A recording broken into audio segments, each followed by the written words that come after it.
এইযোৰ চাওক, এইখন মেখেলা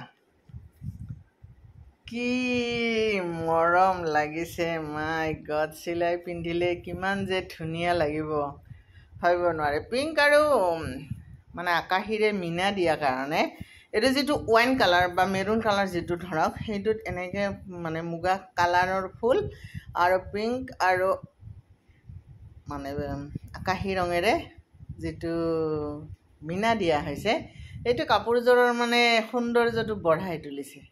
এইটো ব্লাউজ পিচ আৰু চাদৰখন চাওক, চাদৰখনত এনেকৈ ছাইডটো বৈ দিয়া হৈছে, এনেকৈ ছাইডটো বোৱা হৈছে। আচলটো এইটো থাকিব এক লাইন আৰু এনেকৈ ছাইডটো বোৱা দিয়া হৈছে। মানে এক্সিলেণ্ট কাপোৰ এযোৰ, মইতো মানে ইমান ভাল লাগিছে। মেখেলাখনতো মই চায়ে আছোঁ, মানে মন ভৰি গৈছে চাই।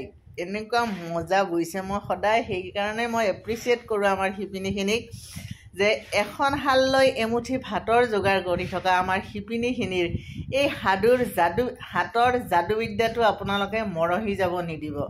2 টকা কমত আপুনি এযোৰ কাপোৰৰ আশা কৰি আমাৰ শিপিনীখিনিৰ পেটৰ ভাতটো নামাৰিব। আমাৰ শিল্পকলাক ধ্বংস কোনেও যাতে নকৰে। ইমান ধুনীয়া, যি আমাৰ হাতৰ কামক মহাত্মা গান্ধীয়েও প্ৰশংসা কৰি থৈ গৈছে।